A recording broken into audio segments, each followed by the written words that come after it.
Hey everyone, it's Robert McPhee, and thank you for requesting access to this video about masterminding and how to put together an outstanding mastermind group, or how to get your current group to function even better than it's functioning now. It can be so powerful to be surrounded by a group of like-minded people who are really there to support you, to hold you accountable, and to keep you on track. When you're surrounded by like-minded people that are encouraging and supporting and positive, it makes all the difference in the world, and a mastermind group is one of the greatest ways to make that happen. Masterminding first came to my attention through the book Think and Grow Rich by Napoleon Hill. And Napoleon Hill talks about masterminding in a simple way. I'll just read it right out of this book. He says, the mastermind may be defined as coordination of knowledge and effort in a spirit of harmony between two or more people for the attainment of a definite purpose. So it's a way to gather, again, a group of like-minded people, people who are getting together on a regular basis, connecting with each other, supporting each other, and holding each other accountable. And today I have 6 different ways that you can either put together an outstanding group, or if you already have a group, have that group function even better. So here we go. Way number 1, the first suggestion I have for you is to be very particular about who you select and invite to the group. Selection and invitation.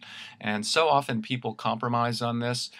They are willing to accept people into the group that maybe they know aren't necessarily a great fit.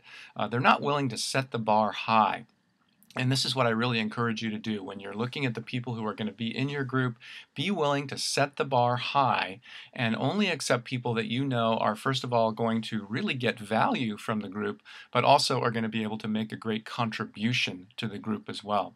And some of the ways to do that selection are going to come out in some of the other suggestions I have for you about masterminding. But really, to start with, in the groups that I facilitate, we see over and over again that being really diligent about who is invited to participate in the group, and sometimes that means being willing to say no to someone who you really don't feel like is a good fit, but maybe they'd really like to be part of the group, can make all the difference in the world in terms of your group really functioning well. The second suggestion that I have for you about mastermind groups and how to make them function really well is to remember the word balance. To bring in a balance of experience and expertise into your group. I've seen groups that are put together with all real estate agents or all attorneys or all stay-at-home moms or that type of thing, and they can really function well for a while. But we see over and over again that the groups that last for a long period of time, the groups that are really sustainable, are the groups that have a variety of experience and expertise, people from different industries, different walks of life, and that way there's just a wide variety of experience to tap into amongst the group. So balance is the second suggestion I have for how to really create a mastermind group that's going to be functioning really well, and it's going to last. A huge part of this is creating a group that's going to last and go on for a long, long time for you. So who you select and invite, creating a balance. And then the third thing, the third suggestion that I have for you, and this really goes back and ties into the first suggestion about selection and invitation, but be sure to invite people into your group that are really accomplished, people that are making things happen in the world. We see that when people are in a group of people like this, in a mastermind group, and they're not really accomplished, first of all, they don't have as much to bring to the group in terms of what they can share and offer to the other people in the group, but they also tend to be a little bit of a drain on the group as they're trying to figure out what they're going to do. So if you have people who are already accomplished, who are already in motion, who already have things happening in their life, they're going to be much more likely to pull people along with them as opposed to kind of bring the energy of the group down. So making sure that you have people in the group who are really accomplished. The other criteria, and I think arguably this is even more important, this is suggestion number 4, is to keep in mind attitude. You can have the most accomplished people in the world, you can have people who are creating amazing results out there in the world, but there's a certain attitude that's required to really be a valuable contributor and be an important part of a well-functioning mastermind group, and that's the attitude that people bring to the group. And there's a few things that I suggest you keep in mind. One is that they're like-minded, that they kind of think like you, that they're open-minded.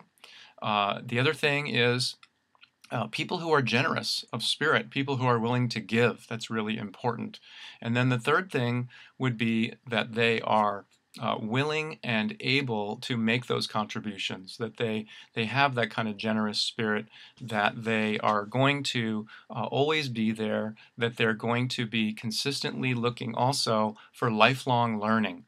This masterminding process is really a piece about lifelong learning and continuing to learn, and the degree to which you have people who are open-minded, generous, and committed to lifelong learning is the degree to which you're going to have people who get along really well, and the degree to which everyone in the group is going to be getting a lot of value.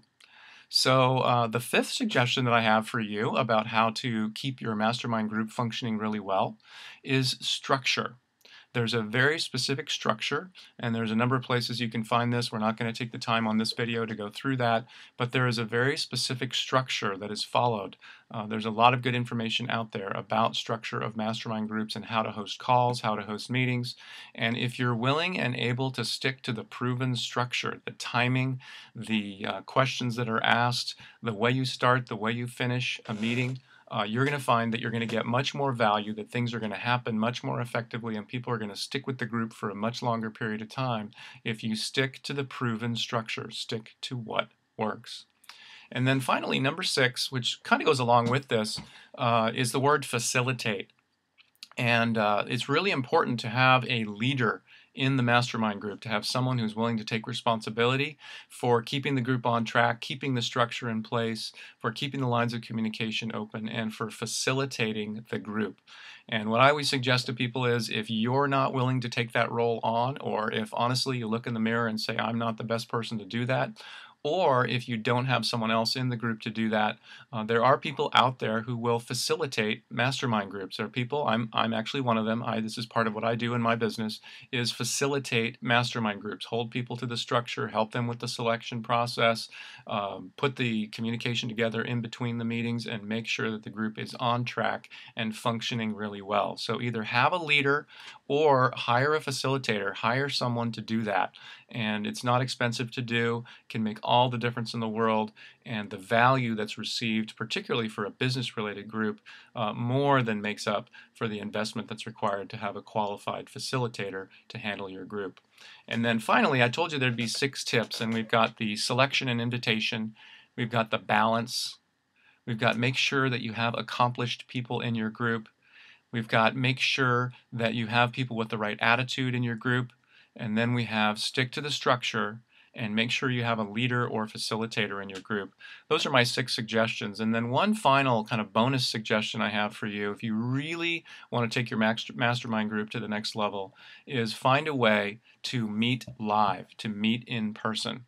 If you're having your meetings over the phone, even if once a year you gathered in person and took a day or a half a day and really connected on that deeper personal level, it makes a huge, huge difference. So if there's any way you can do that, if you're really looking for a way to take your mastermind experience to the next level, my bonus tip, my bonus suggestion would be to consider finding a way to meet in person. It makes a huge difference in terms of the results that you will see. So those are some suggestions for you. My invitation to you is to consider what I just shared with you. Look at your own mastermind group, or look at the group that you're proposing to put together, and ask yourself, which of those 6 suggestions, actually 7, would be the most important for me to attack first, for me to take on first, and make a commitment to do something in that arena. To start the selection process, to connect with your current group, whatever it is, but to take some specific action in the direction of creating your mastermind group in a way that works really well and lasts for a very long time. I'm Robert McPhee. I'm the author of Manifesting for Non-Gurus. I'm a firm believer in the fact that masterminding is a huge key to the success of any individual or any business, and I hope this video has been helpful to you in terms of creating a mastermind group that's going to function really well and for a very long time. I'm here to support you in any way I can.